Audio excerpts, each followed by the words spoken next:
क्लेश कर्म विपाकाशय अपरामृष्ट पुरुष विशेष ईश्वर।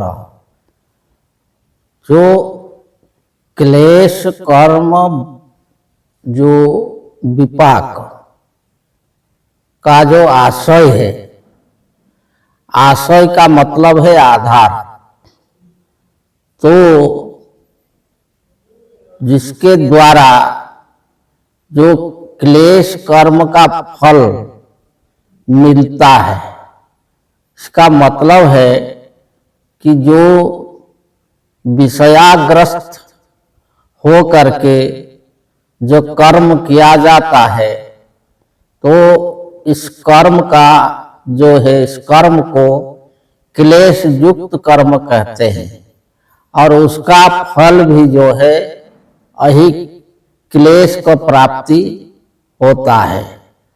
लेकिन जो एक क्लेश कर्म विपाक, जो क्लेशदायी जो कर्म है और उसका फल है, तो इसका जो आशय, जो विषया है, तो वो अपरामृष्ट, ये जो है जिसको स्पर्श नहीं कर पाता है, जो इसे मुक्त है।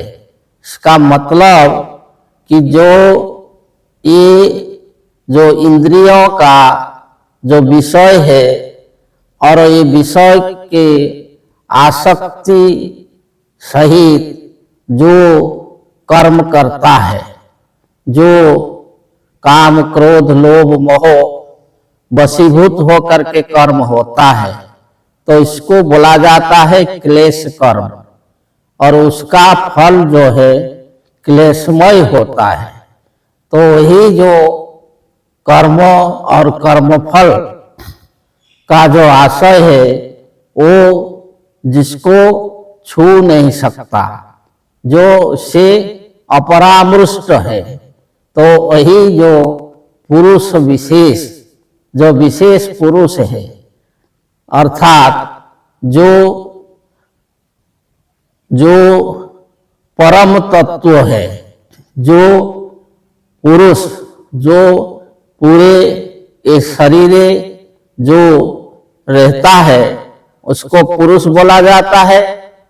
लेकिन इसमें जो रहता है वो मनमय और इंद्रियमय और हो करके जो जीव रहता है, तो वो जो है क्लेश कर्म को भोगता है।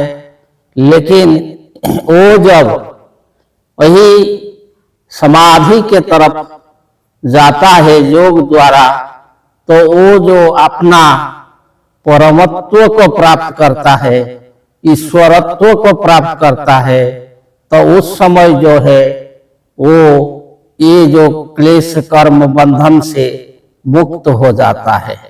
तो वही जो वो विशेष पुरुष हो जाता है, जो जिसको कि बोलते हैं कि ये जो इस शरीर में ही जो जीव और परम दोनों रहते हैं, परंतु इसका मतलब जो है दोनों दो नहीं है, एक ही है।